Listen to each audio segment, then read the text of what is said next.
Hi there and welcome to this Bible Toolshed video clip about the book of Genesis, the famous first book of the Bible.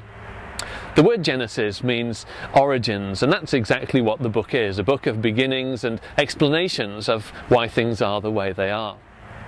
A good way to think of the book is in two parts. The first 11 chapters are international in scope. They describe the creation of the world by God. In the beginning, God created the heavens and the earth. That's the first verse. They describe the creation of man and woman and what we're like, why we are the way we are, and also God's blessings to men and women and his expectations of them. And that's when we start to run into difficulties, because unfortunately those 11 chapters quickly become a catalogue of the disobedience of man, as God tells him to do one thing and he decides that he knows better and does something else that suits him and gets into trouble as a consequence. And what's really sad about that is that one sin leads to another, which is worse, and another, which is worse, and we get this escalation, if you like. One writer described it as being an avalanche of sin that men and women let loose in the world. So what can be done about that? Well, you can start to see the answer to that question when you come to the chapter 12 to chapter 50 of Genesis, the second major part of the book. And here God reaches into history, as it were, and calls Abraham.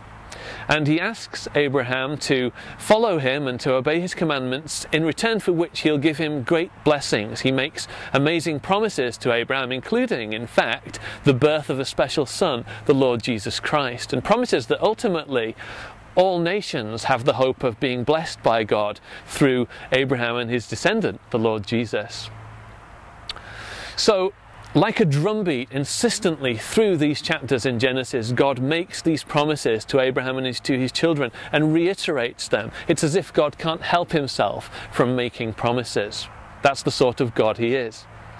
And what we have to do in response to that is to respond exactly as Abraham did, by showing faith, by trusting that God means what he says and will do it ultimately, even in the face of challenges and difficulties. Now, Abraham and his children had plenty of those. The book of Genesis is full of obstacles, and yet in the face of those difficulties, Abraham persisted in his faith in God.